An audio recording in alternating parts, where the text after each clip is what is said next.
Have you ever wondered what really happened in the final hours of King Louis XVI and Queen Marie Antoinette as the guillotine's cold blade descended amid the cheers of a frenzied crowd? These two once stood at the pinnacle of power, ruling over one of Europe's mightiest kingdoms, only to meet their end in the turmoil of the French Revolution. But behind the public trials, there are mysteries yet to be unveiled. Secret letters hidden in a locked safe, a rescue plot that crumbled just minutes before the fatal moment, and the true emotions they carried as they faced an inescapable death. Join us on this journey of discovery, where forgotten historical truths will keep you riveted. And do you believe that, even in their last moments, they clung to secrets history has never fully unraveled? Imagine Paris in that revolutionary fever, a city once alive with royal splendor, now a stage for a dramatic fall. Louis XVI, dubbed the King of Kindness, and Marie Antoinette, the dazzling Austrian princess turned vilified queen, became symbols of everything the people despised. Today, we're not just retelling their story, we're diving into the shadows, unearthing details that might just shift how you see this tragedy. Let's step back to a time when no one could have predicted that France's monarchy, a powerhouse for over 1,000 years, was about to crumble like a house of cards. Louis XVI took the crown when he was just 19, stepping into a kingdom drowning in debt from endless wars and decades of mismanagement. By his side was Marie Antoinette, a 14-year-old Austrian princess when she arrived in France, radiating beauty and charm. She was a star at first, greeted with cheers and flowers, but soon became a lightning rod for public anger, blamed for lavish spending, like that infamous and totally made-up line, "Let them eat cake," which she never actually said. Her early days were filled with grand balls and elaborate gowns, but beneath the glamour, the kingdom was teetering on the edge. Then the French Revolution erupted, a wildfire of rage and hope as the people demanded justice, equality, and an end to feudal rule. The Bastille fortress fell, a towering symbol of tyranny toppled, and the tide turned fast. Louis, once an absolute ruler, had to sign a new constitution, stripping him of his unchecked power and turning him into a constitutional king. It was a humiliating shift for a man raised to believe he was chosen by divine right. But he made a bold move that changed everything. He tried to flee Paris with his family, aiming for Varennes near the Austrian border. They disguised themselves as commoners, slipping out under the cover of night, and were so close, hours from safety, before being caught at a checkpoint and dragged back to Paris in disgrace. The streets buzzed with betrayal. The king they'd once revered was now a fugitive in their eyes. Not long after, the Tuileries Palace was stormed, a brutal clash that left over 600 Swiss guards dead in a hail of bullets and blades. The royal family was hauled off to the Temple prison, a grim medieval fortress once home to the Knights Templar, now a dank cell block for fallen royalty. This was the beginning of their end, a slow descent into a nightmare they couldn't escape. But was it really just the people's fury that sealed their fate? A locksmith named François Gamin stumbled upon a hidden safe behind a palace wall, stuffed with letters from Louis to Austria and Prussia, pleading for troops to crush the revolution. These papers became the smoking gun in his downfall, proof of treason in the eyes of the revolutionaries. Yet, some today wonder, were they genuine or cleverly tweaked to fit the story the new regime wanted to tell? What do you reckon? Could Louis have been misjudged? Just a desperate father trying to shield his family. Louis wasn't your typical tyrant, not a cruel dictator like some history paints. Records show he was a quiet guy, more into crafting locks and hunting deer than ruling with an iron fist. A modern historian shared online, he was a decent man caught in a storm he couldn't navigate. In the temple, he reportedly shed tears not for his lost crown, but for his country's chaos, pacing the stone floors at night, wrestling with what he'd let slip away. Marie, meanwhile, was painted as the Austrian wolf by the masses, a foreign intruder draining France dry. Yet dig a little deeper, and you'll find she pushed for reforms early on, urging Louis to act before it all spiraled out of control. A Reddit thread recently lit up with this: was she a spoiled queen or a scapegoat for a failing system? Her Hameau de la Reine, a faux village at Versailles where she played shepherdess, fed the rumors of excess. But was it decadence or just a young woman craving a simpler escape from the gilded cage of court life? The next chapter came fast. Louis faced the National Convention in a chilly courtroom at the Palais de la Cité, a far cry from the golden throne rooms of his youth. The charge was treason, pinned on those letters from the safe. Letters he insisted were just diplomatic notes, not a call to war. But this wasn't a level playing field. One revolutionary leader, Georges Danton, reportedly whispered to a friend, "We need Louis's head to rally the cause." Truth's beside the point. Louis got a mere 48 hours to prepare a defense, a rushed scramble against a tide already turned. His lawyer, Chrétien Guillaume de Lamoignon de Malesherbes, broke down in tears, telling him, "Sire, I fear your fate was sealed before we even walked in here," his voice heavy with the weight of inevitability. The vote on his life dragged on, 721 delegates stepping up one by one to declare their stance as a restless crowd shouted outside, their voices echoing through the stone walls. The final count landed like a hammer: 361 for death, 288 against, 26 abstentions, and 46 for delay. A forgotten twist: Louis's own cousin, Philippe Égalité, voted yes, hoping to win favor with the revolutionaries, a gamble that cost him his own head just months later. Maximilien Robespierre clinched it with a chilling line that still echoes, "Louis must die so the Republic can live."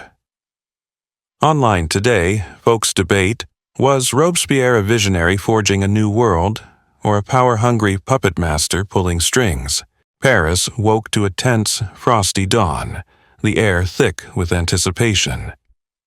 Louis rose in his cramped temple cell, dressed in a plain gray coat, no royal robes for this day, a quiet rejection of the pomp he'd once known. Father Henry, Essex Edgeworth de Firmont, held a final mass for him, the flicker of candlelight casting shadows on the damp walls. In a hushed moment, Louis handed over his wedding ring, his voice soft but steady. "Give this to Marie Antoinette.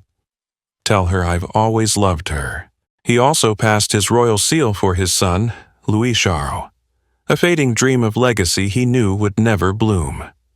He stepped into a green carriage, flanked by 200 guards and thousands of troops lining the streets, a sea of steel and muskets stretching as far as the eye could see. The crowd was a mixed bag, some yelling, "Down with the tyrant," with fists raised, others quietly crying, their faces etched with doubt.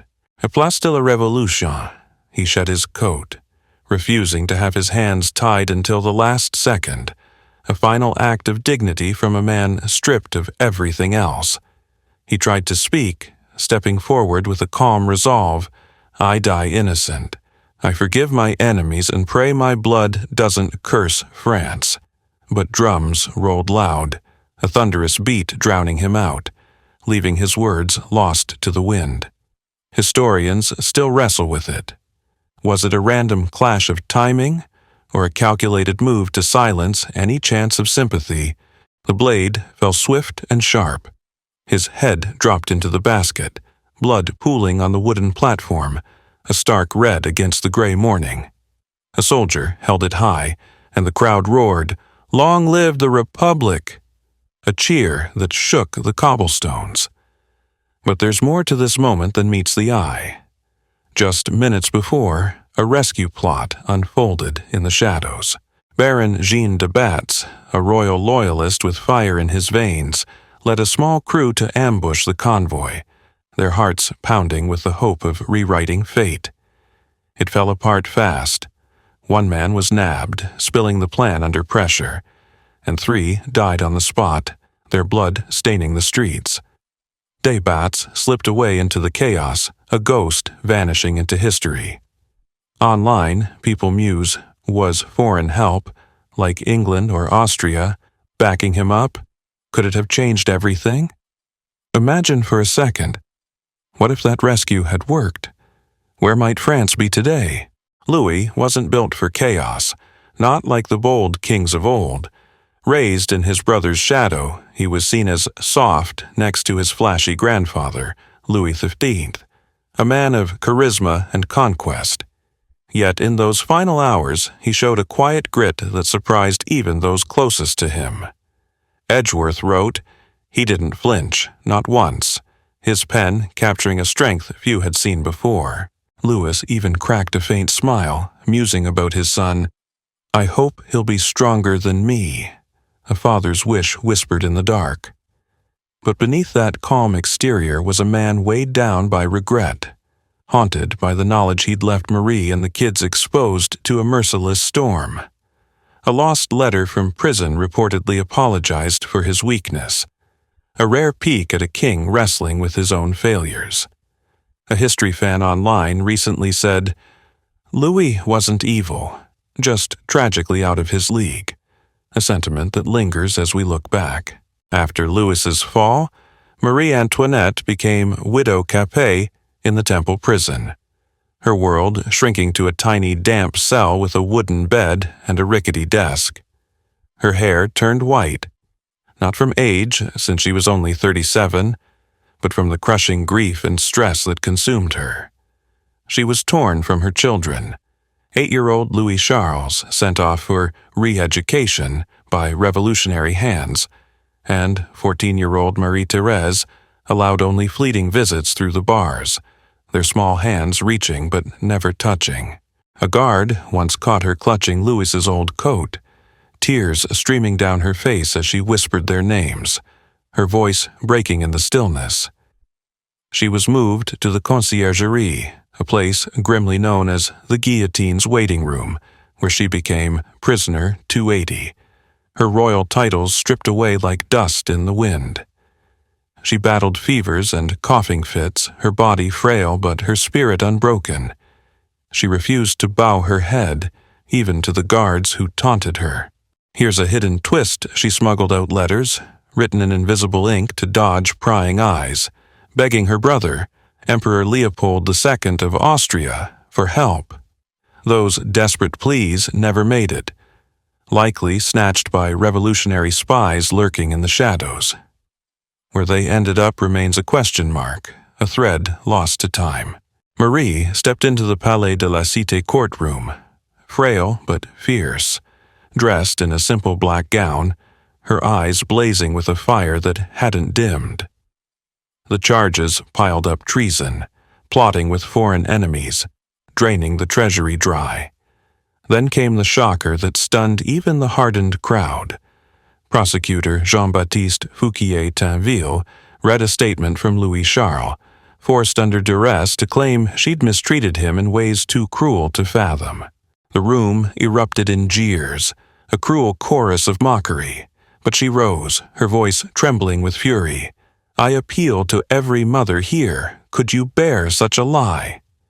Silence fell like a heavy curtain. Some women in the crowd looked away, their faces softening as her pain cut through the noise. Her lawyer, Claude François Chauveau-Lagarde, got just hours' notice before the trial, a rushed scramble against impossible odds. He begged for more time to build her case. Shot down cold. Historians call it a sham, a theatrical show to appease the mob howling for the Austrian witch's blood, their voices a constant roar outside the courtroom walls. Yet amid the chaos, a maid named Rosalie Lamorlière refused to testify against her, standing firm despite threats, later recalling Marie's grateful glance, a fleeting bond of humanity in a storm of hate. The death sentence rang out in the conciergeries' gloom, a final tolling bell in the early morning dark. Marie sat down, her pen trembling as she wrote to her sister-in-law, Madame Elisabeth. I leave this world with a clear conscience. Care for my children. Tell them I loved them to the end. That letter never reached its mark, grabbed by guards, tucked away in some forgotten archive until years later, when it surfaced like a ghost from the past. She closed with a prayer for France, a land that had turned its back on her with a vengeance she couldn't comprehend. She skipped the meager breakfast offered, a thin broth that turned her stomach, and slipped into a simple white dress, a symbol of the purity she clung to in her final hours. Her hair was cropped short, hands tied tight behind her back. Unlike Louis's enclosed ride, she was carted through Paris in an open wagon, the cold wind biting at her face as jeers and stares rained down from the packed streets. A witness said she sat upright, eyes fixed ahead, defiant to the last, her gaze cutting through the chaos like a blade of her own. She climbed the scaffold with steady steps, her movements slow but sure. A queen, even in her final moments.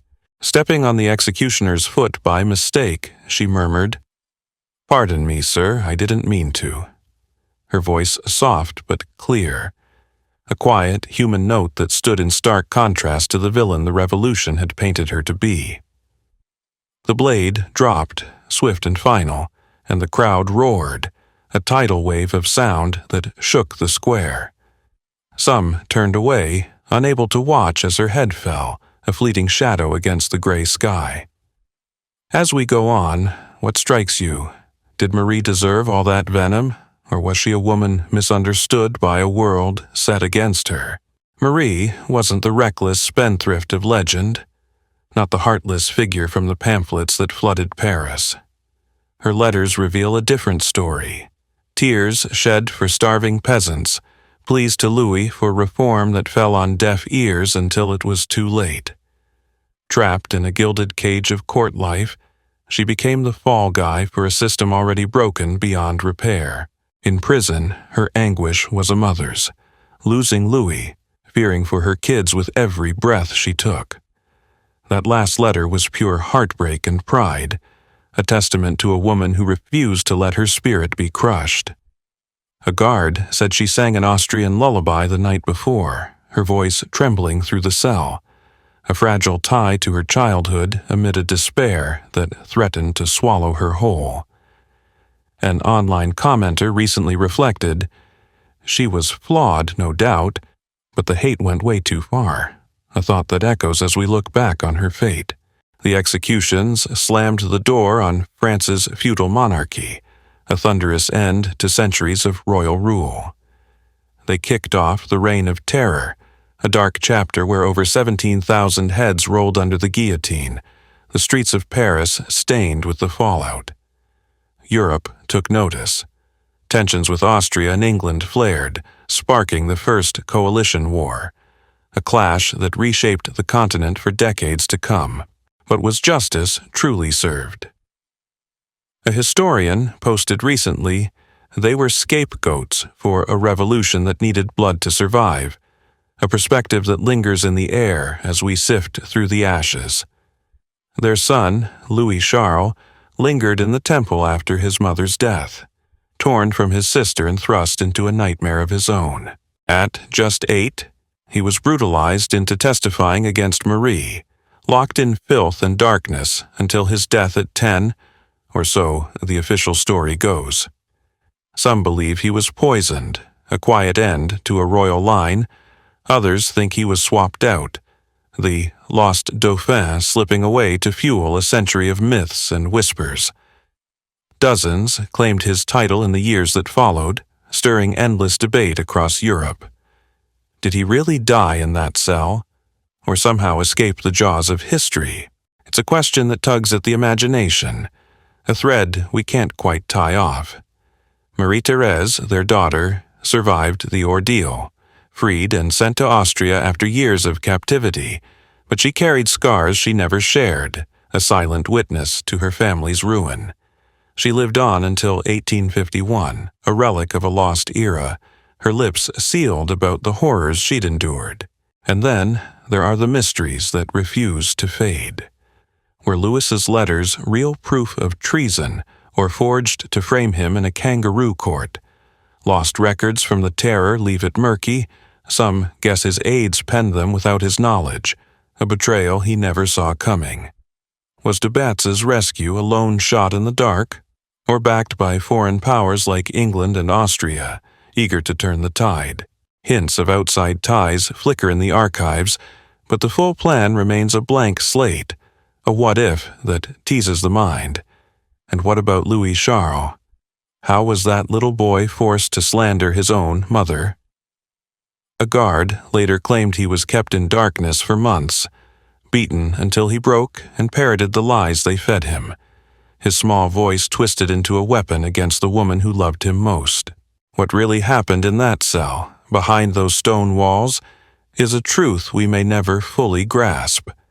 After their deaths, some Parisians held secret prayers for them, stashing relics like Louis's ring or scraps of Marie's dress in hidden corners, quiet acts of defiance against the Revolution's wrath. By the 1800s, under a brief revival of monarchy, they became symbols of sacrifice, their story softened by time. A commenter online mused, "History judged them harsh, maybe too harsh," a sentiment that invites us to look again. If you could chase one of these mysteries, peel back one layer of this tangled tale, which would it be? The executions of Louis XVI and Marie Antoinette aren't just about two lives ending. They're a lesson in how fragile power can be, how brutal history can turn, and how mysteries linger in the cracks. They were flawed rulers, no question, but also humans with love, pain, and dreams snuffed out in a heartbeat. What do you take away from their story? Share your thoughts below. We'd love to hear what's on your mind. Hit that like button, subscribe, and ring the bell so you don't miss our next dive into history's untold tales. Thanks for joining us. See you next time.